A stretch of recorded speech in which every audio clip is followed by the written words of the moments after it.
Hindi sumipot si Annabel Rama sa arraignment ng kasong libel na isinampa laban sa kanya ni Nadia Montenegro. Dahil dito ipinag-utos ng presiding judge ang pag-issue ng warrant of arrest laban sa talent manager. May report si Aubrey Carampel. Kaninang umaga itinakda ang arraignment sa Quezon City Regional Trial Court para sa 14 na kasong libel na isinampa ni Nadia Montenegro laban kay Annabel Rama. Ito'y kaugnay sa mga umano'y mapanirang tweet sa tumering interviews ni Annabel laban kay Nadia.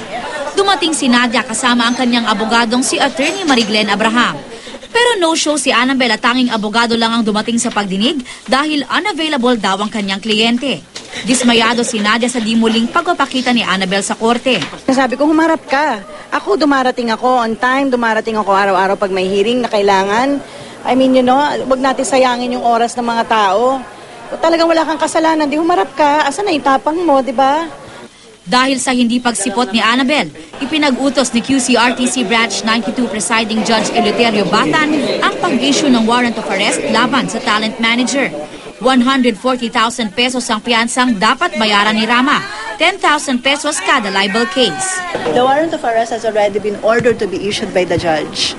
Kasi yung pending motion nila has been denied by the judge kasi ang bagong rule ng Quezon City hindi na kasi pwede na pang-defer or pang-suspend ng arraignment ang pending motion for reconsideration.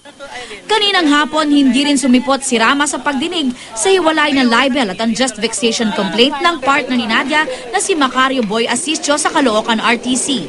Ngayong araw itinakda ang pagsumite ng counter-affidavit ni Rama pero tanging abogado lamang niya na si Attorney Ronaldo Caringa lang dumating at hindi rin daw niya alam kung nasaan ang kanyang kliyente.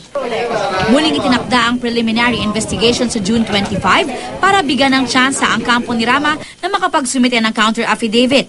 Kung hindi siya muling sumipot, ay isusumite na ang reklamo for resolution. Nanindigan naman si Asistio na handa niyang ituloy ang kaso laban kay Rama. Patunayan niya kung ano yung mga binibintang niya. Kung hindi, edi kung mapatunayan niya, di okay, well and good. Ngayon, kung hindi, problema niya na yun. Tumanggi namang magbigay ng pahayag ang abogado ni Rama.